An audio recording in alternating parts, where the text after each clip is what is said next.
Chapter 1. The long-abandoned buildings of the city were swept away by mountains of snow.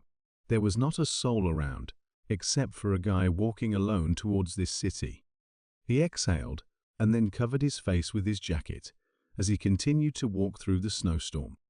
But when he heard some sounds, he stopped and turned in the direction where they came from, to see the huge teeth of a white monster.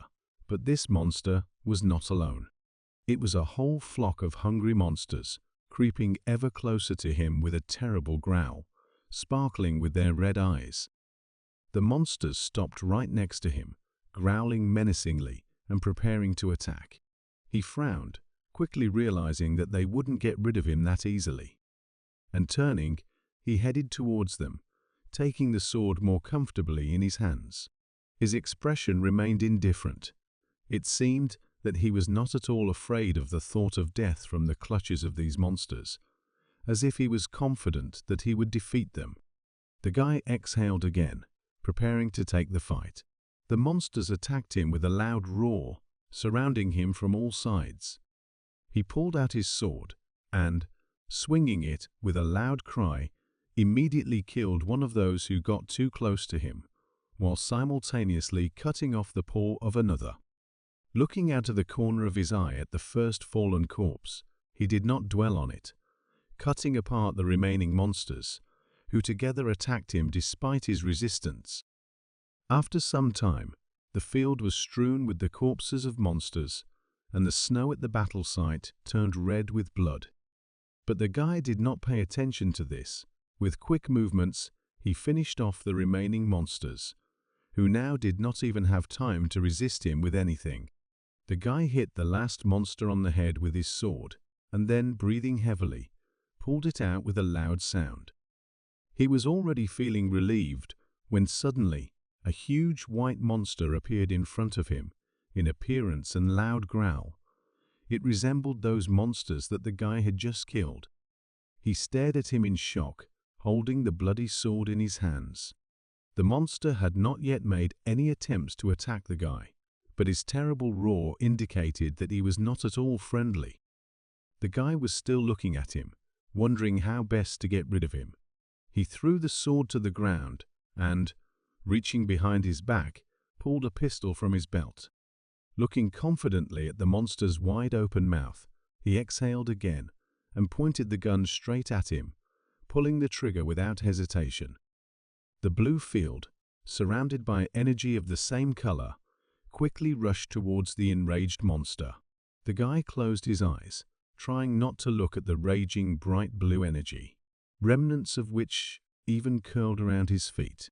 The monster had no chance against this energy and the bullets from it that flew towards him. Time is a moving image of eternity, as Plato said. Everyone looks back from time to time. Then, if he had only done this, if only he had followed this path. In any case, to live means to leave traces behind you. But if you don't see it, the steps that you left behind you one day will suddenly disappear, as if they were carried away by a wave. He will decide to fight.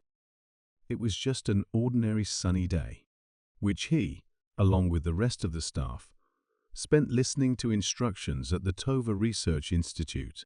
The director said that next year, their research institute will celebrate its centenary of its founding. Recently, funding for the institute has been significantly reduced, and fierce competition continues.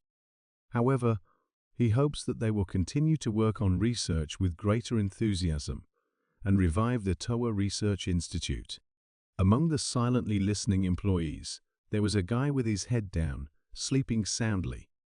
The guy standing next to Hiro tried to wake him up quietly, but he didn't have time, and the director, who noticed that he was sleeping, loudly asked if he was listening to him. Hiro, jumping up in fear, replied that he was already up.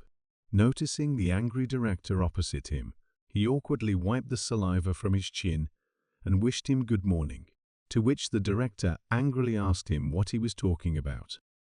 After a while, the guy was already typing something on the keyboard, periodically looking wearily at the computer monitor.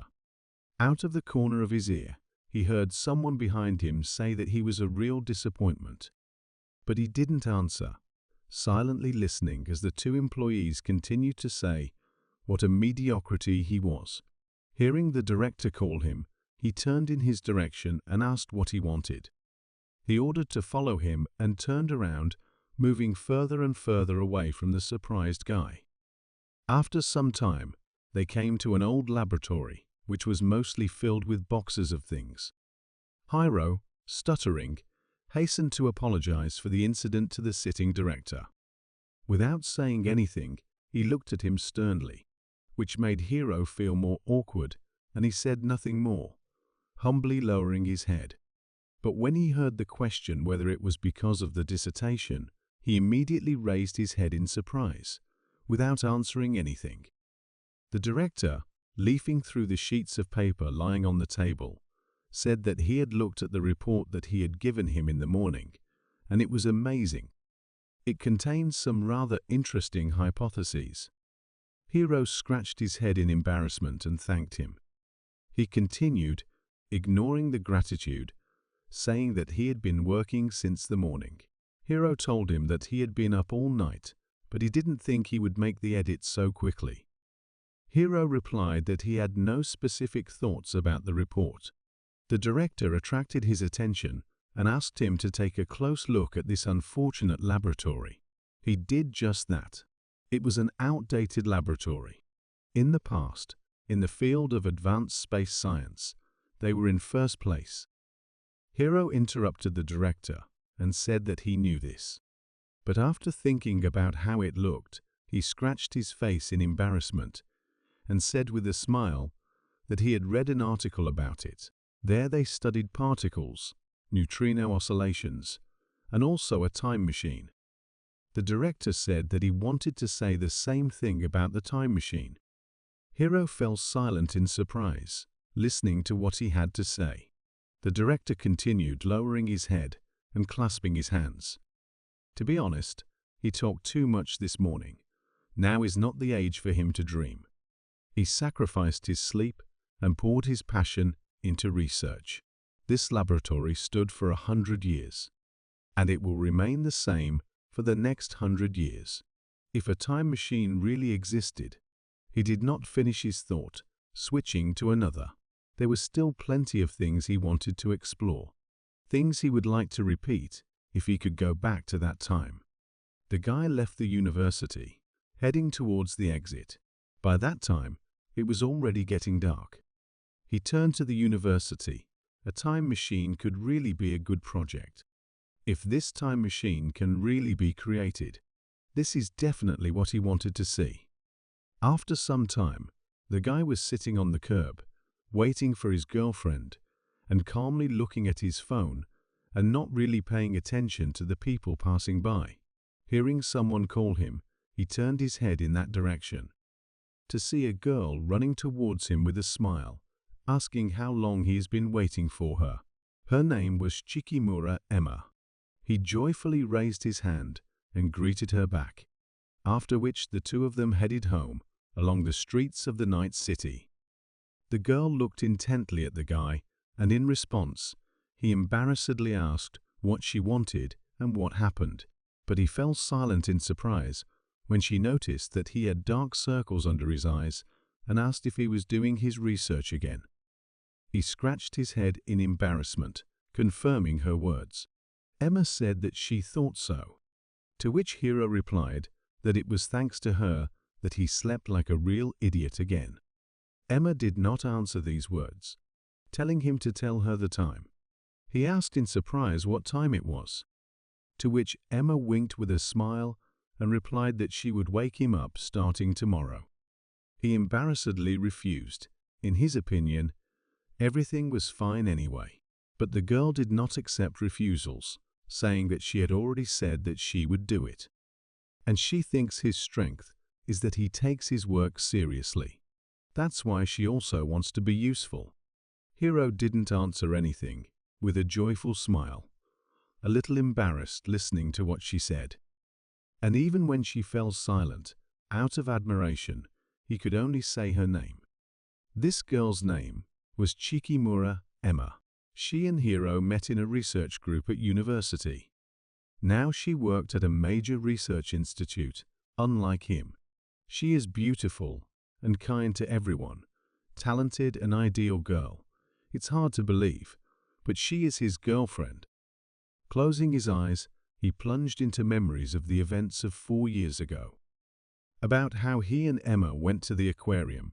He looked at her embarrassedly and was about to take her hand with a shaking hand when she asked if those fish weren't beautiful. He pulled his hand back and belatedly agreed. After exhaling in fear, he suddenly felt that he was taken by the hand, and again he was embarrassed by this, looking at the girls smiling at him.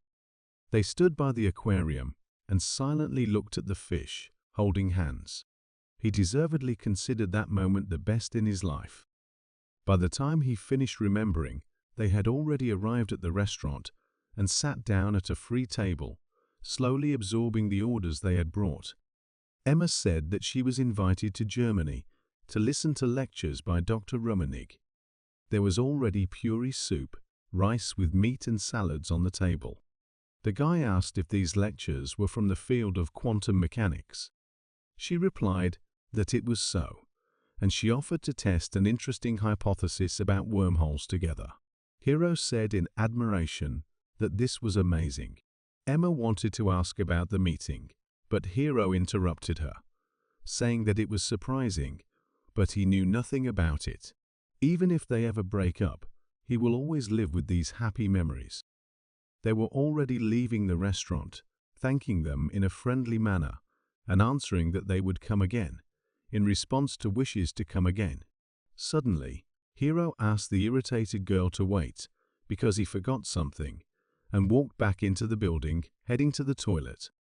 There he opened the box with the ring, looked at it thoughtfully, and closed it back with a loud sound.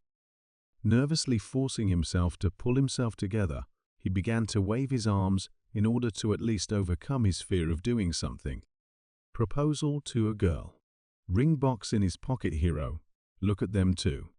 He approached her, about to say something, but she interrupted him, saying that the fact that they were so beautiful was probably because the stars they were looking at now did not exist at all. Hiro looked at her questioningly, and she continued her thought. Starlight would probably take years, or not, even tens of thousands of years to reach the Earth. When she thinks about this, she becomes sad. Hiro, who excitedly called out to her. He said that even if years passed, tens of thousands of years, he wanted to spend eternity with her. She was embarrassed by his words, but Hiro did not see this, stubbornly looking at the floor while he spoke. He wanted to say something else, but he faltered and stopped speaking out of excitement. If there was a time machine, the only thing he would want to see is the future with Emma. Having gained strength, Hiro began firmly and loudly, asking if she would therefore become him. He hesitated again in embarrassment, but noticing that Emma was not even looking at him, he tried to call her. Emma, looking in the other direction, asked if it was an earthquake, to which Hiro was at first surprised and asked what she meant, but agreed with her words when the ground where they stood began to shake with unknown force. Not only the earth shook with such force, but also the trees and buildings that were there. Emma asked in surprise whether this earthquake was too strong. Hiro replied that everything was fine and that she should just not move. But suddenly, he noticed in fear that the ground under their feet began to crack. 2 people in the park fell into the resulting hole with a loud scream. Chapter 2. He flew for a long time into a space that seemed to be right under the city. It looked like it was right in the middle of a bright star, followed by a streak of equally bright light. If a person dies, that's the end. And death is the same for everyone.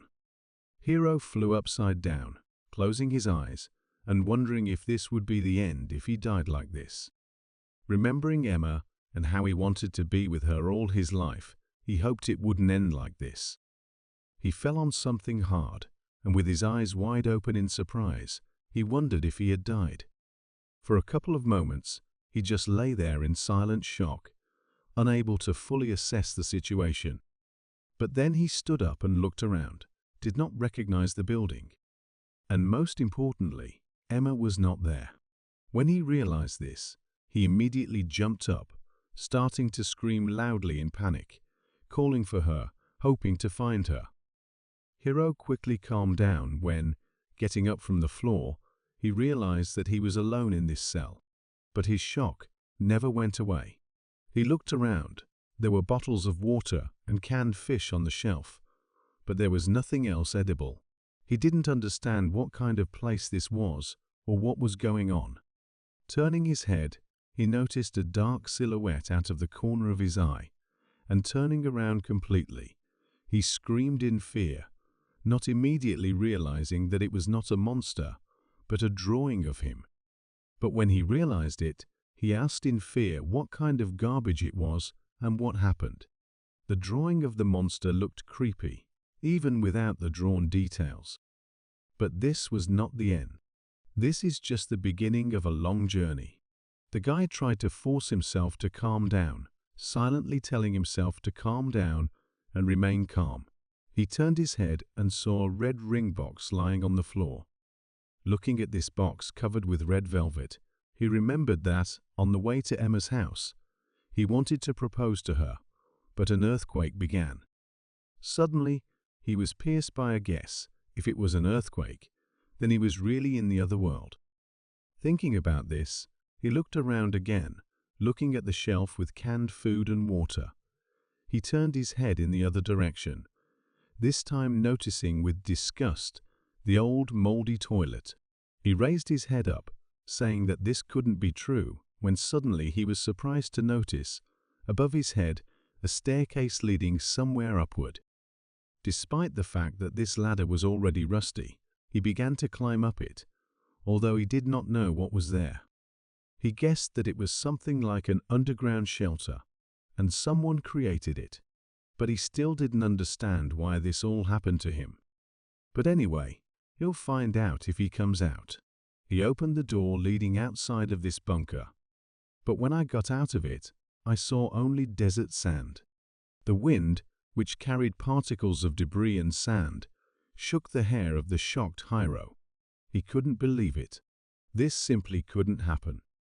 Instead of the city where he was, before he fell underground, he saw only deserted landscapes, red lightning coming from dark clouds and hills. Without leaving the bunker, he stood in shock and looked at it all, asking what happened and what the hell this is all about. In response, only the sounds of the wind were heard, mixed with peals of thunder. The guy silently walked through the desert, leaving behind traces that were soon swept away by the wind. He walked without raising his head so that the wind would not blow sand into his eyes. Raising his head to look around, he was surprised to find a permitted multi-story building, and he ran towards him, loudly asking if anyone was alive. When no one answered him, he repeated his question even louder, asking if anyone was there. In response, he again heard only silence. But even after that, he decided not to give up, and once again shouted loudly whether there was anyone there. Suddenly, he turned around in shock, hearing the crunch of a broken tree behind him, and seeing that it was about to fall on him. With a loud cry, he jumped out of there in the other direction. He silently looked at the fallen tree, and a moment later, he burst into tears. He could not believe it, and hugging his knees desperately said that it was all a dream, and let it turn out to be a dream. A miracle did not happen, so having calmed down, Hiro stood up. There seemed to be not a single emotion on his face. Without saying a word, he walked away from the destroyed building, thinking that he was the only one who survived. And did everyone really die except him? Hiro suddenly remembered Emma and burst into tears, but raising his head up, he tried to hold back the tears. And opening his eyes, he stared forward in shock at the stone statue of an owl. He saw this owl while he was waiting for Emma in the Kitamachi area.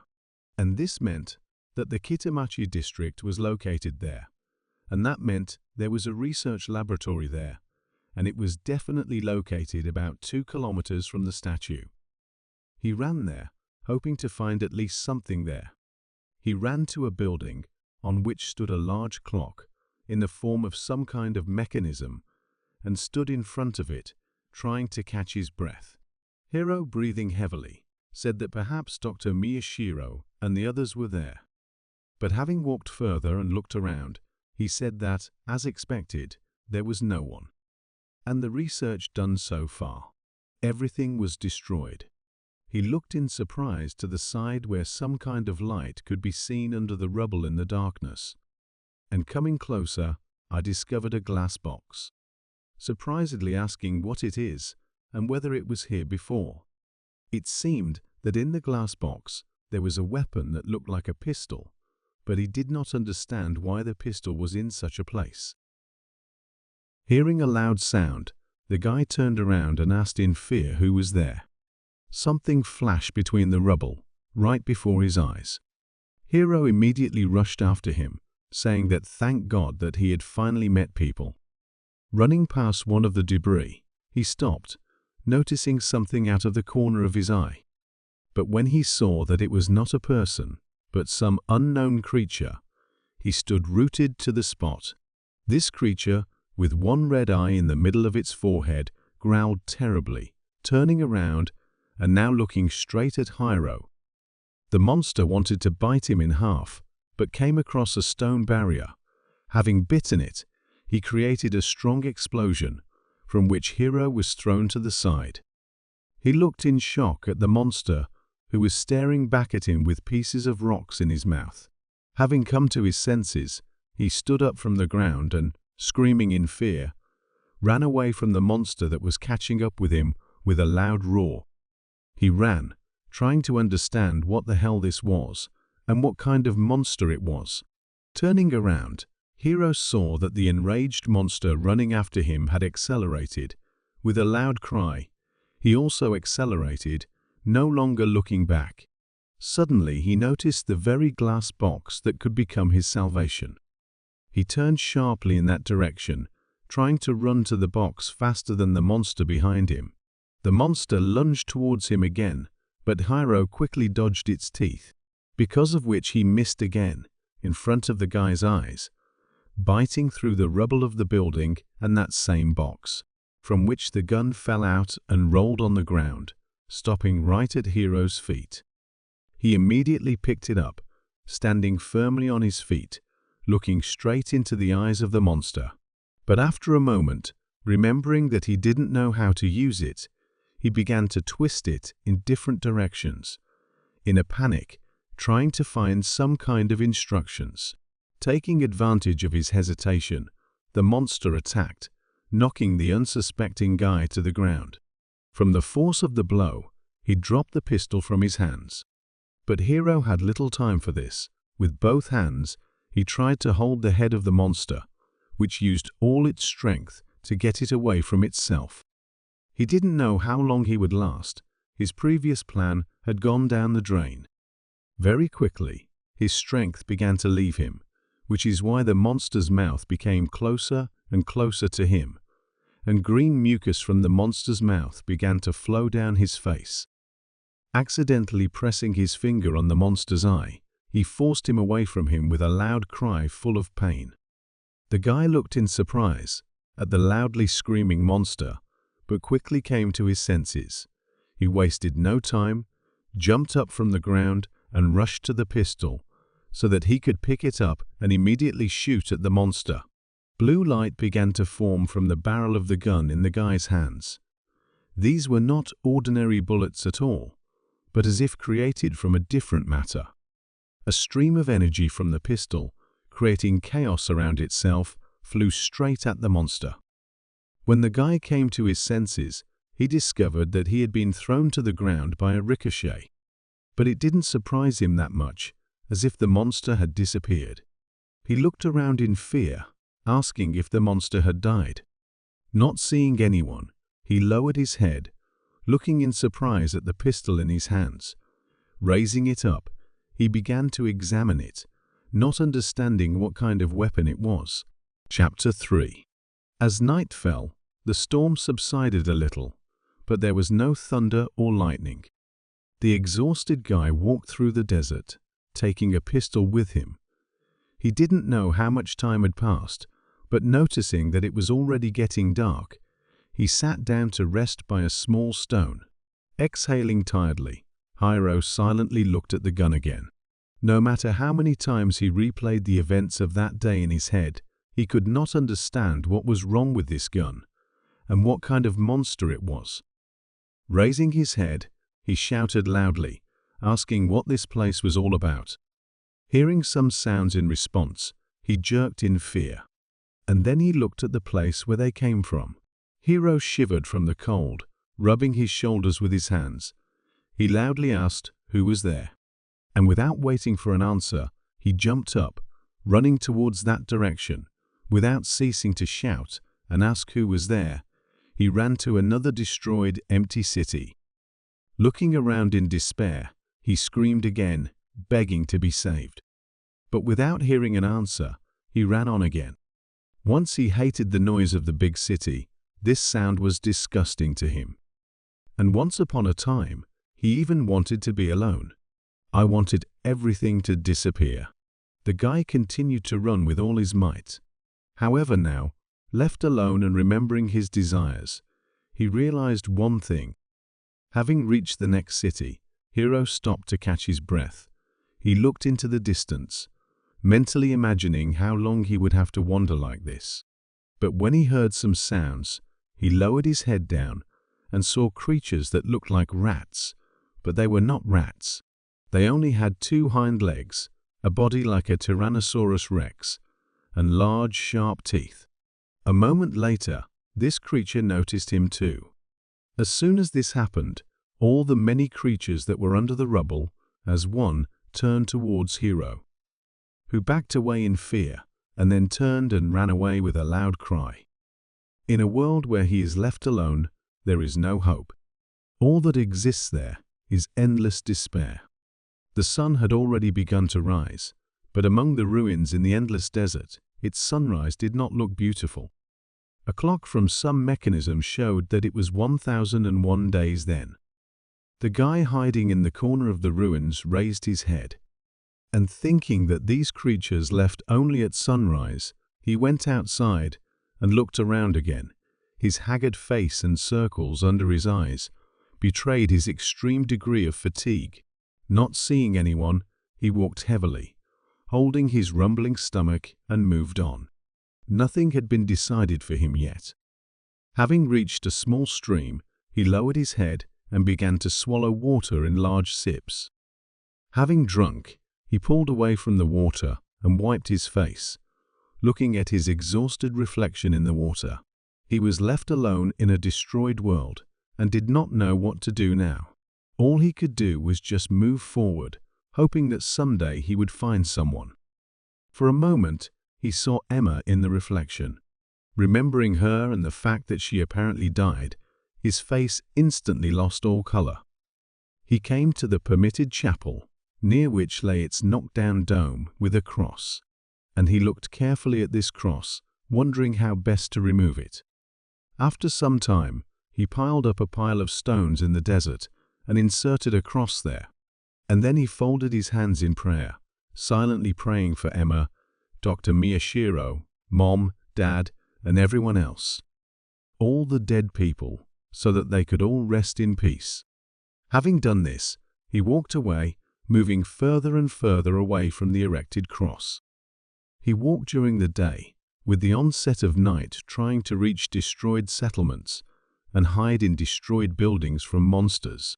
The cold outside did not let him sleep, but he had no warm clothes or fire, so he could only hug his knees with his hands and rub his shoulders to at least warm up.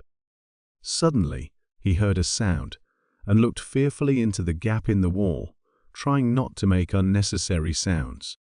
As expected, when it got dark, they came out. These were the same creatures that were running somewhere again in a flock. The guy ground his teeth in fear, hoping that he would not be noticed. He would not want to be their food. He took out his gun and looked at it again. It looked like a toy. Hiro knew nothing about this weapon, but it was impossible for it to destroy all the monsters. This is by no means possible. Hiro exhaled heavily, plunging into memories of the past. Emma asked in fear why Hiro was fired from his job. She was sitting with a cup on the sofa, and Hiro was sitting at a table in front of the TV. He answered with a laugh that nothing could be done anyway. But the girl did not let up. She asked that it didn't matter. He was working there on an experiment. The guy replied that it seemed to him that large companies were involved in this. And this time, they may need experience with a person. And if they take it, it will become a burden to them to some extent. She asked again if everything was okay. But Hiro brushed off her question, belatedly answering that nothing could be done anyway. Quickly adding a joyful note to his voice, he added that, in any case, he now had more free time. And he wanted to suggest going somewhere. How Emma, who did not believe a single word he said, that everything was fine with him, firmly ordered her to listen. Hiro obediently fell silent and stared at her. Emma straightened her back and began to say that she liked his kind heart. But if he suffers because of this, then this cannot be allowed. The guy asked in surprise what she meant. She replied that she thought sometimes you have to fight. He awkwardly scratched his head and said that he had already said that he was a pacifist, so he would not do this. But he immediately fell silent, continuing to awkwardly scratch his head, when Emma loudly shouted to him that he always said that. And then, firmly, in an instructive voice, she told him to remember someday, for sure, there will be situations when he will need to fight.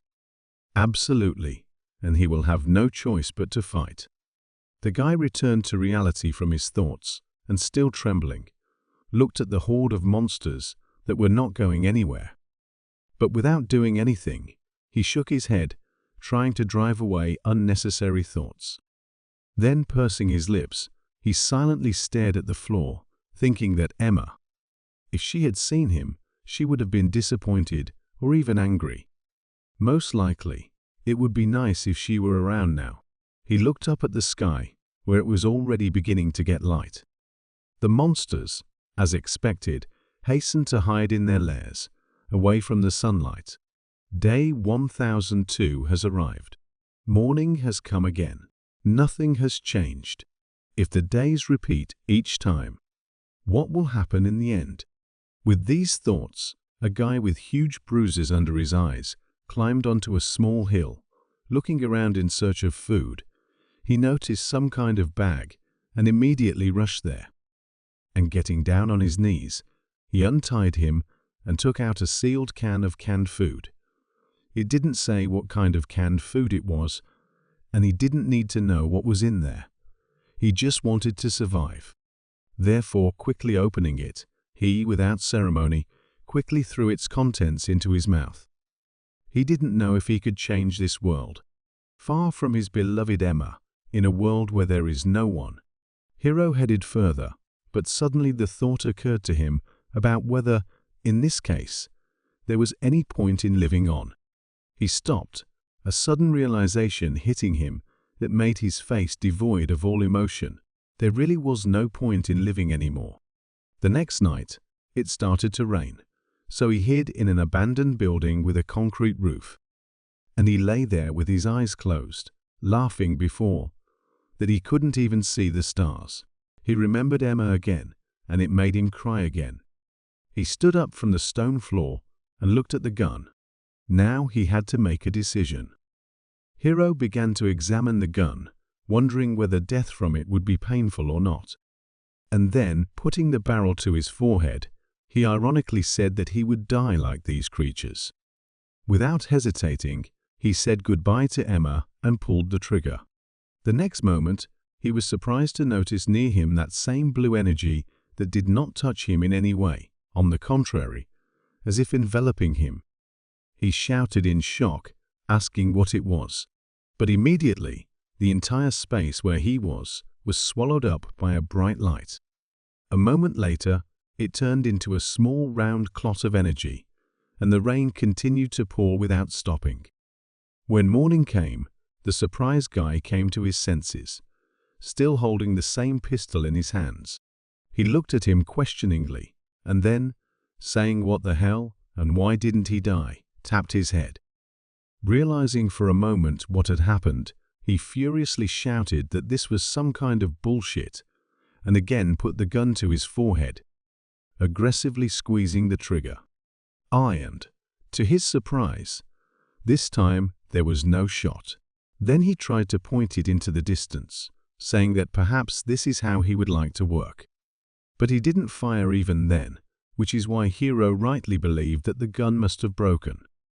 Looking up, he said thoughtfully that the rain had already stopped, noticing out of the corner of his eye a dark bird, which was sitting on a tree, watching him. But she immediately flew away as soon as Hiro looked at her. He asked, a little surprised, where the bird came from, not believing his eyes. After this unsuccessful suicide attempt, the guy moved on, leaving footprints in the sand, and thinking that he was left alone in the permitted world, and could not even die alone. What the hell happened to this world, he didn't understand. Looking up, Hiro saw with some surprise a destroyed multi-story building. The idea came to his mind that it would be enough for him to jump, and it would all be over.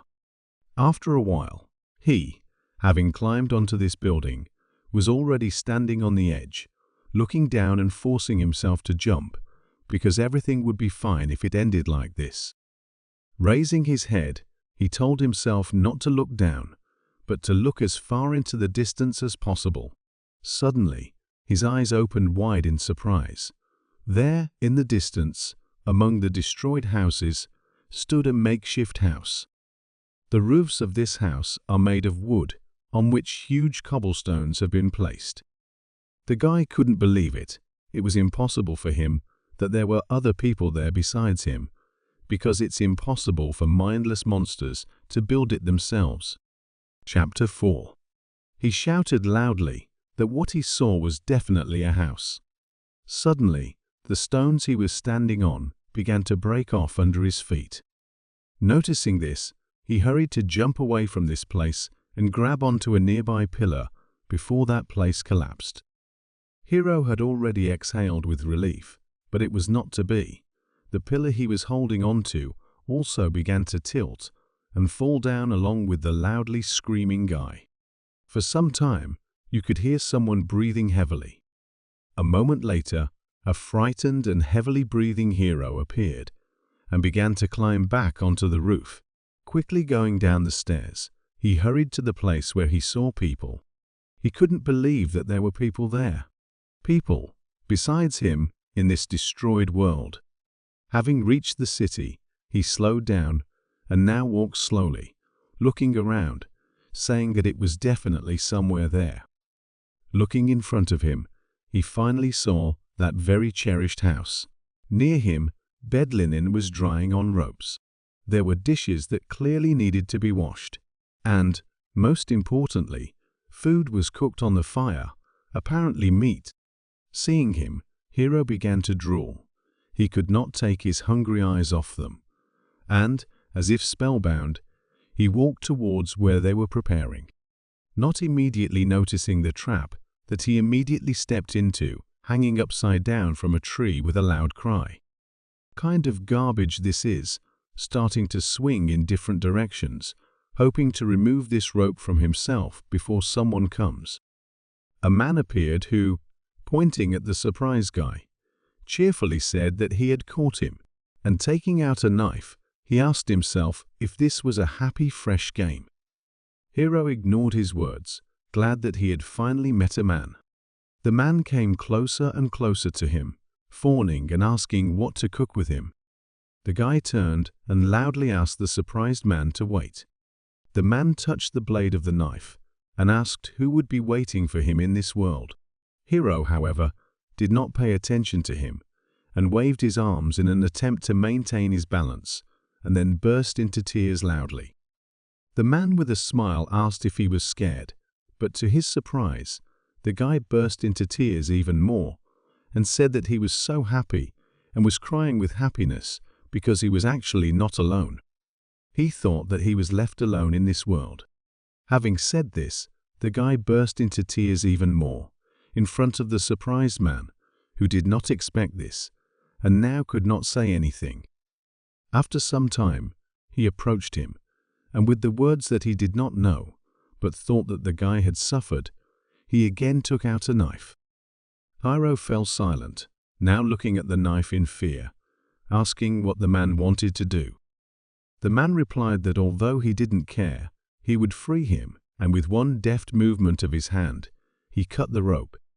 As a result, the guy, who did not expect this, fell headfirst right under the man's feet, and then he grabbed his head, saying that it hurt. The man threw him meat, which landed next to his head, and told him to eat. And in response to his surprised look, he answered that he was annoying when he whined, that it was only possible when he filled his stomach that he would stop whining. The man turned around, and after waiting until the guy had eaten, he took him to his house and told him to come in. He obediently walked in, looking at the man who put the knife back in place, and starting to look around, he immediately noticed pots standing on stumps, stacked firewood, and bats standing in the corner, some of which were covered with nails. The other had barbed wire. Hiro was still chewing the meat when suddenly he was called out by this man, who sat down on a stump and asked who he was. The guy quickly replied that his name was Utano. The man didn't know anything about his answer, so he asked where it was from. Hiro said awkwardly, asking where he was really from. The man rudely asked what he was carrying, after which Hiro replied that he himself did not know how it happened. He was in Tokyo, but suddenly an earthquake began. And then it was as if he was in another world. The man again asked him to stop because he did not understand what he was talking about. The guy showed the surprised man the ring and said that he was with the girl and wanted to propose to her.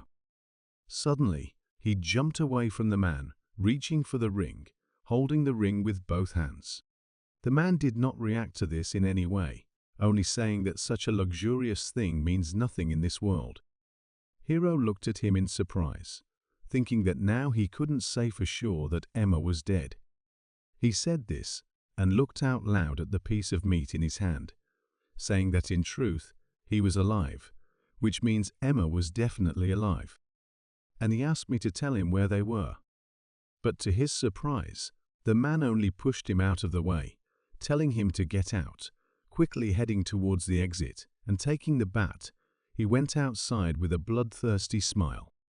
The street in front of his house was simply swarming with monsters that looked like rats. Hiro asked the man in fear what he was doing, to which he responded with a counter-question, asking if he couldn't see what he was doing with his own eyes. And to the surprised look of the guy, he rushed past him to these rats, saying that this was a hunt. The rats did not react favorably to his appearance. One of them prepared to attack with a loud roar, but was immediately hit in the face with a bat with nails, causing it to fly off dead in the other direction. Seeing this, the man screamed loudly with joy, and the rats, to the guy's surprise, now began to attack all together. Hiro watched in shock as the man scattered the rats with a bat one after another, and then said in admiration that this was incredible. This angered the man, so he threw another rat aside, turned his head in his direction, and menacingly asked him why he was enthusiastic if this was war. Hiro tried to object, but a rat suddenly rushed towards him, which he did not notice, grabbed his leg right, which made him close his eyes and look down questioningly, finally noticing it, and at the same moment kicking it away. Another rat attacked him from behind, but he dodged its bite by falling to the ground, causing it to simply slam its mouth in the air. Hiro, loudly shouting a curse, began to take the pistol out of his pants, but did not have time to aim anywhere, and released it from his hands because of a rat that bit him on the hand which he never expected to see. The gun fell to the floor, and the guy, shouting that it hurt him, tried. Somehow unhook the rat from your hand. Turning his head in the other direction, he screamed loudly in horror when he saw a whole horde of such rats heading towards him. The man's bat appeared suddenly. He first knocked the rat onto the guy's hand with one deft blow, and then turned to the rest of the attackers, under the surprised and slightly frightened look of the guy, throwing away the rats that got close. Noticing that the rats began to run, he turned to Hiro and offered him his hand, seemingly so that he would stand up. He thanked the man and was about to extend his hand in response, when he sharply and bitingly hit him in the face, without ceasing to look sternly. The poor guy was thrown to the other side, and he grabbed his injured cheek in surprise, not understanding what he had done wrong. The man shouted menacingly that he did not understand how such a weakling had not yet given up, the one who had never even fought but was always running away. And why does he even think that he has something to be proud of? Hiro, still holding his face, listened silently to him, trying not to look into his eyes, and then awkwardly mumbled his gratitude for saving him. He looked up and was about to say something else, but he was interrupted. The man suddenly remembered that he had not even introduced himself yet, and said that his name was Jakarta. But he doesn't care, even if he doesn't remember. Hiro, calling him Mr. Jakarta, asked what kind of monsters these were. Jakarta asked in surprise, doesn't he know heteromorph? As if he doesn't know anything at all. The guy confirmed his guess by asking what a heteromorph is. Jakarta replied that a heteromorph is literally a heteromorphic creature. And this place is literally crawling with these creatures. They belong to the class of mice. It is safe to say that only these weak creatures live in these parts. With these words, he began to roll over the carcass of the rat. Hiro asked in surprise why they called them weak. Jakarta did not answer his question, but turned around and said that 8-legged animals were dangerous. They appear infrequently, but they are ferocious, and weapons do not work on them. If he ever runs into them, he must run as fast as he can. The guy remembered that creature in the desert and asked if these were the monsters that looked like huge insects. Jakarta replied that it was so and asked if he had seen them happen. Hiro said that he happened to meet one last time. The man turned in his direction in shock, asking if it really happened, and a weakling like him had met this creature. Who the hell is he then? The guy just laughed awkwardly, under the gaze of Jakarta. And asking not to pay attention to him, he asked how these creatures appeared in the first place. But to his surprise, Jakarta replied that no one knew, including him. They just came one day and swallowed up the whole world. He remembered that he had recently asked where they were, and if he now wanted to find out. Taking Hiro's surprised silence as agreement, he continued, leaning on his bat, and in a sepulchral voice said that this is hell, and there is no more explanation for this. Hiro was speechless. He still didn't understand what kind of world this was in the end. Is this really hell? Or maybe the underworld? In any case, he still believes that this is all a dream. He and Jakarta, taking buckets, walked through the desert to the river. Jakarta turned to him and said that they needed to go to the river and get some water from there, even though it's a bit far. Hiro remained silent, not answering anything, and was still in his thoughts, begging at least someone to answer what was happening to this world. The man attracted his attention by pointing the bat towards the church and saying that first they would go there, towards that church, and that you never know when it will break. The guy stared in surprise in that direction, asking what he was talking about. Jakarta got angry at this, and he rudely told him not to stand there like a turtle, and to move quickly. Hiro didn't seem to hear him, asking if he meant the cemetery. Jakarta rudely asked him what kind of cemetery it was. But Hiro didn't hear him, looking towards the church with empty, glassy eyes. As if spellbound, he headed in that direction, saying that there was a cemetery there and the cross was standing in its place. Jikata asked in surprise what he was saying, this time turning fully towards him. But the guy didn't answer him, remembering that he himself took this cross to put it on makeshift graves, and later to pray with them. How? Now it was all again as before he came there. He looked at the gun in surprise, and when he saw that the numbers on it had changed and now showed 3 9s, he thought in surprise that this was some kind of garbage. He clearly remembered that this weapon definitely showed 1,000, when it just so happened that it now showed 999. Remembering the events of that day, he was suddenly struck by a realization. He looked at the gun in shock. Jikata, who had been watching him all this time, displeasedly asked what happened to him this time, and whether he was feeling well at all.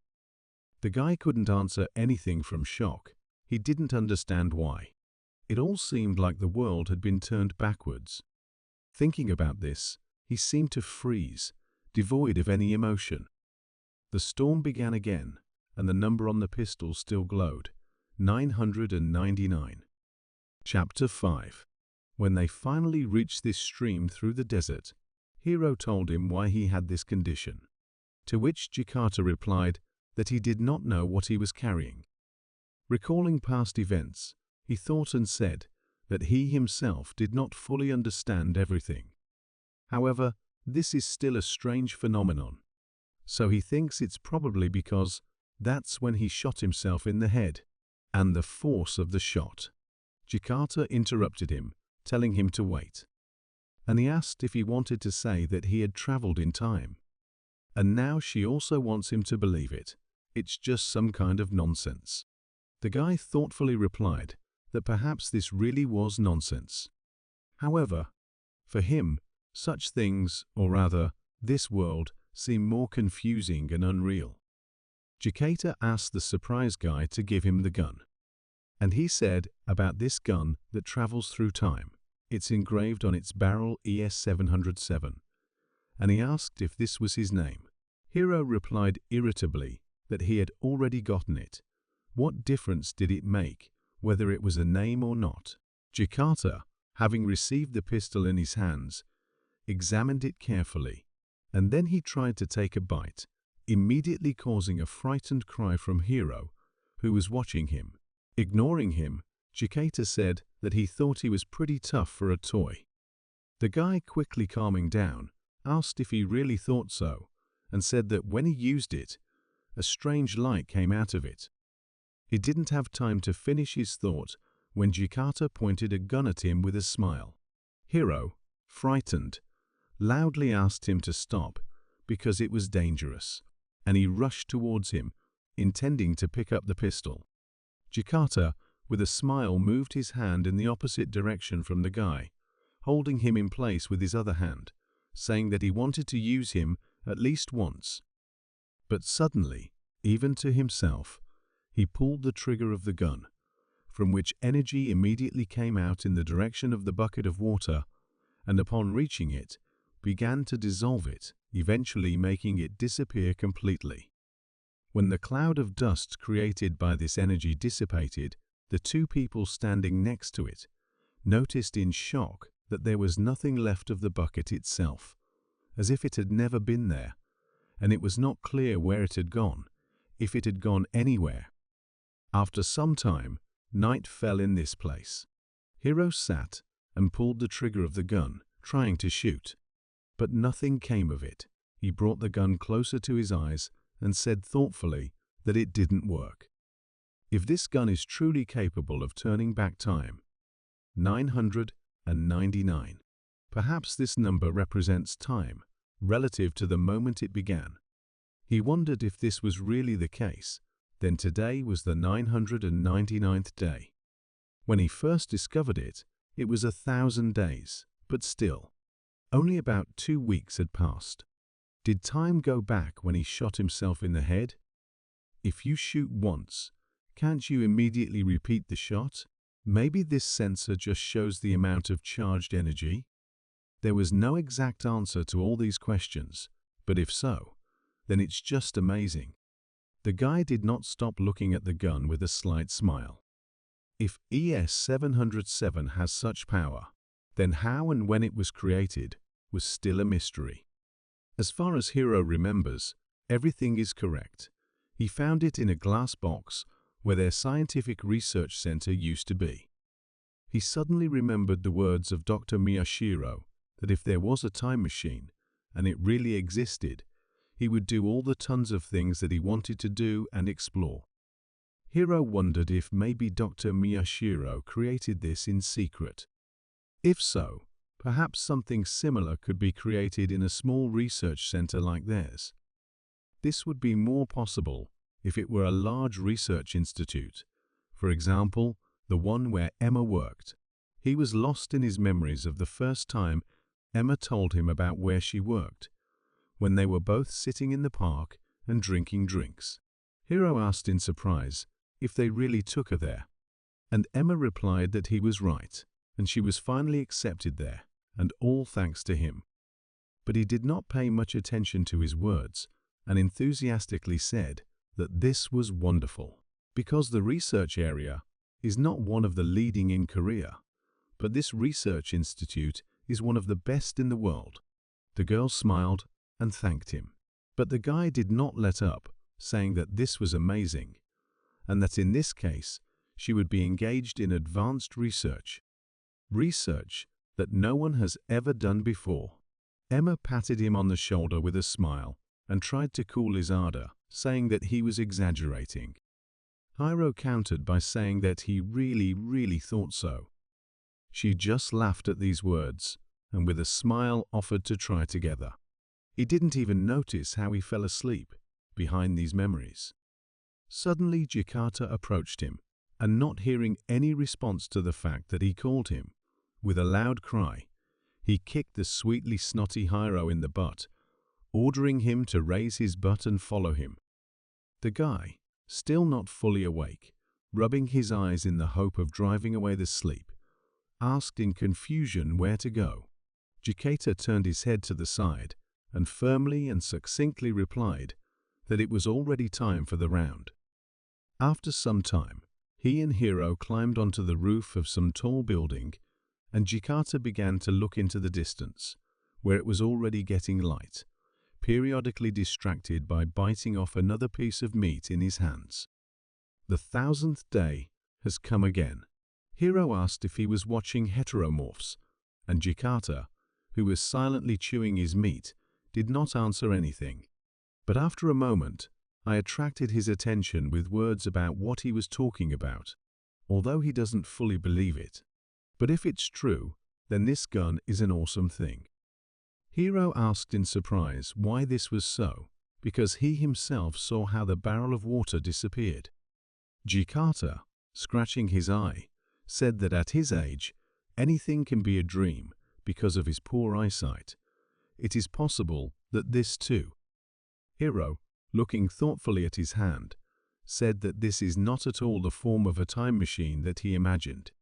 Probably the target is elementary particles. It appears to be a form of transition to another dimension. Jakarta, taking another bite of meat, asked if Hiro had graduated from the research institute, but without waiting for an answer, he continued apologizing because he is just a hard worker who has always had problems with his studies, so he does not understand such complex words. However, he still thinks it's a pretty funny story. But in this world, knowledge will not help him in any way. The only thing he needs is vitality and strength, and that's all. He pointed his finger at the surprised Hiro and firmly said that he was a dead man with a weak spirit. From his words, he covered himself with his hands in fear. These words hit the target, as if knocking him down from how right Jakarta was. He, however, did not pay any attention to his condition, saying that in this way he would never be able to survive. Now that the world has changed so much, he cannot rely on anything other than his own strength. He can't just take it and feed himself with his knowledge. The guy silently examined the piece of meat in his hands, and then he noticed that this meat was very tasty and asked what kind of meat it was. Jakarta looked at Hiro and said that he saw this meat yesterday, and in response to his surprised question about what he meant, clearly having fun, he said that these are those delicious guys who came here in a flock yesterday. For a moment, Hiro thought about the events of the previous day, still holding the meat in his mouth. But as soon as he realized it, he spat it out with a loud cry and threw the remains on the ground. Jakarta asked loudly if he had gone completely crazy, to which Hiro, wiping drool from his chin, said that he could have told right away that he eats these strange creatures. Jakarta turned to him in surprise and asked that he had problems not only with his head, but also with his stomach. Hiro, still wiping his face, asked in a panic how he thought it was possible to eat such a thing. Jakarta turned completely in his direction and replied that there was no need to think about whether to eat or not. If he wants to survive, let him eat everything. This is the most important thing in this world. The guy looked at him as if he was saying things he didn't know about before. Meanwhile, he had already turned back, watching Hiro out of the corner of his eye with a smile, who had picked up that piece of meat from the floor and was now looking at it with disgust, holding it with only 2 fingers. Jakarta continued to say that it is natural that they can be poisonous, and some heteromorphs can even be dangerous. He tried both Tez and others, and can say with confidence that if this mouse is cooked well, then it is quite edible. Hiro, still looking suspiciously at the unfortunate piece of meat, asked whether it would be better to hunt livestock. Jakarta, taking another bite, said that he had never met them, and it seemed that they had all been exterminated. Although there are still insects. He burst into laughter, saying that he might need about 100 of these insects to fill his belly. And he asked Hiro, who did not understand the reason for his laughter, whether he thought the same. He abruptly stopped laughing, and without waiting for an answer, he said with a smile that in any case, Hiro also survived, so let him be brave and eat. He really wanted to meet his girlfriend. And if this is still the case, then first he needs to survive. Jakarta turned in surprise to Hiro, who had called out to him, asking what he needed. Hiro began to come closer, asking what was the reason that he was still alive. In this hell-like world, why is he still alive? Jakarta looked at him silently for a moment, and then he turned back, saying that he was alive as long as hope lived. Hiro asked incomprehensibly what he meant. He replied that he himself had already forgotten the reason to live, so it turns out that his reason to live was this. When the sun had fully risen, they headed back to the house, near which a rat had been trapped for a long time, which was now hissing menacingly and trying to escape. Hiro and Jakarta walked up to her and took her down from there. Jakarta, with his sharp knife, stabbed her and began to clean and skin her. And this time, Hiro put the trap in place and covered it with earth so that it would be as invisible as possible. While doing this, Hiro thought that everyone there had their own story. He turned and looked at Jakarta, who was chopping meat with a smile and throwing the chopped pieces into a basin. While they live in the record, the so-called life, various stories accumulate. And these records are easy to cope with for some, and not easy for others. He sat idle silently, lost in his thoughts and watching Jakarta. Even Jakarta had his own destiny. An unbearable story in which it is impossible to express in words the life he has gone through so far. Jakarta suddenly noticed that Hiro was not doing anything, and looking up from his work, he sternly told him to stop messing around because they still had a lot of work to do. Hiro decided not to tempt fate and hurried to get down to business. Having finished, he sat down opposite Jakarta, waiting for him to finish. And he started the conversation, noting that it was probably difficult. Patrolling day after day, making traps and everything else. Heteromorphs are truly scary creatures. Throwing another rat's leg into the basin, Jakarta replied that he did not care about heteromorphs at all. Hiro asked what he meant, and Jakarta explained that besides them, there are even more terrible creatures, and these guys are very nasty and hide their sinister intentions. Hiro, still not understanding anything, asked in surprise what he meant. Jakarta sternly replied that the most terrible creatures in this world, these are people. Chapter 6. To the guy's surprised question about what it means that the most dangerous creatures in this world are people, Jakarta answered something, and it means, and he is talking about dangerous creatures. But Hiro did not let up. He still wanted to find out what it was about them being dangerous, and in what sense.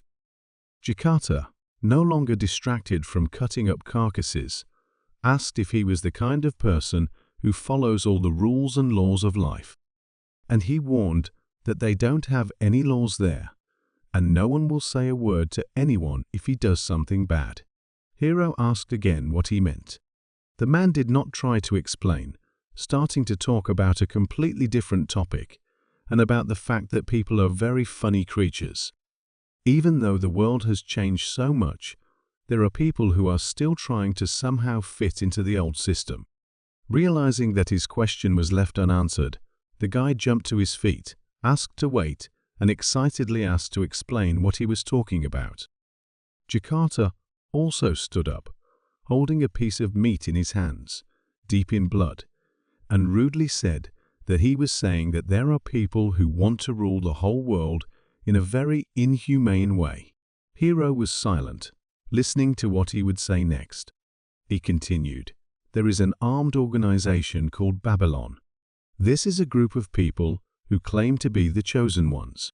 They use power to survive and destroy all survivors in this world. These are radicals who commit robbery and violence for their own gain." The guy asked in surprise the name of the group, but Jakarta did not answer him, and starting to cut a piece of meat, he said that if they caught him, he would end up in slavery. They say that they treat themselves as upper-class people and the rest of them as lower-class people. He threw a piece of meat into the basket, saying that compared to them, heteromorphs are still flowers. Such people are difficult to deal with. Although he is strong, he is still afraid that he does not have the strength to go against them. When asked why and what the reason was, he replied that he himself did not know the details, and he thinks the root is a government agency or something like that. Hiro asked in surprise what he meant by a government agency. Jakarta responded by asking if he was going to ask the government for help. After all, as he already knows, anarchy now reigns. With these words, he threw the knife straight into the basin of meat and, throwing it over his shoulder, said to run if he came across people from Babylon. And then, with a smile, he walked towards the house, telling him to continue working if he understood him. Because the only thing worse than these people is an empty stomach, and they ate with an empty stomach. There is nothing left but to fight. He pronounced the last words as if he had sung them. And in the end, he went into the house, leaving the thoughtful Hiro to deal with the remaining traps. He still couldn't believe that there were people besides them. With one powerful blow of the axe, Jakarta split the small log into 2 parts. And then he turned to Hiro, who said that he had brought brushwood, but having tripped over a stone, no longer able to hold it, he let it go and scattered it on the ground. Jakarta noticed that he was still a weakling, and he said to hurry up before the sun goes down, because heteromorphs become more active with the onset of darkness. Hiro, who had been crying while gathering brushwood again, obediently agreed. But quickly coming to his senses, he attracted the attention of Jakarta, who again began chopping wood, saying that he was very interested in something. When asked what exactly he was interested in, he calmly asked what he should do if he suddenly met people from Babylon, expecting such an answer. how he immediately covered his eyes and ears from the scream that came with the question of whether he even listened to what Jikata said earlier. He said that these are dangerous people. Hiro stuttered and objected to the man looking at him menacingly, who even looked up from chopping wood, enraged by his question, smilingly saying that he still wanted to meet other people. And if there are still survivors in this world, whoever it is. He didn't say enough, asking that if there are still living survivors in this world, then why don't they just unite to help each other and live together?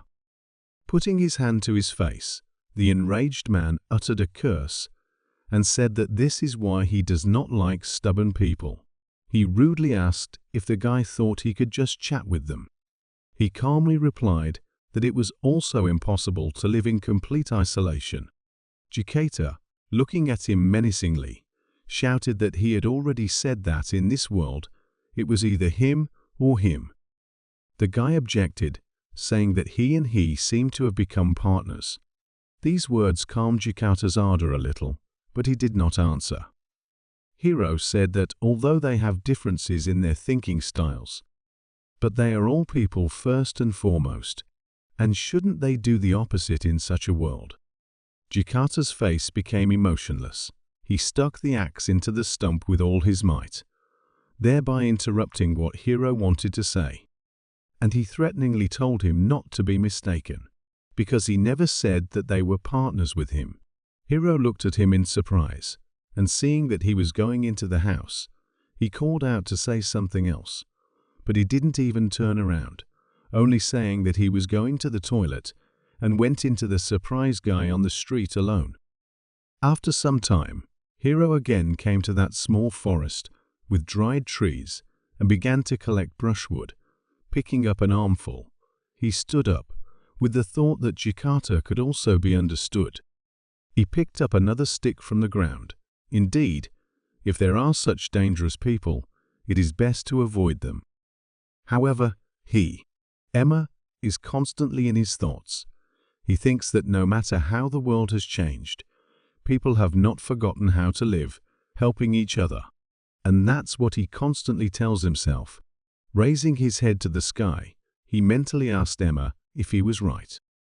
Noticing that the sun had already set, he said that it was time to return quickly. And he wanted to turn and leave, but out of the corner of his eye, he noticed a whole armful of brushwood near the tree.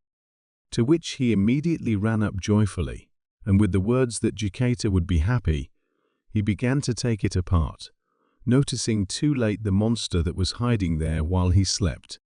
The monster stood up to its full height, and with an angry growl, looking with burning eyes at the stunned guy, rushed to bite him.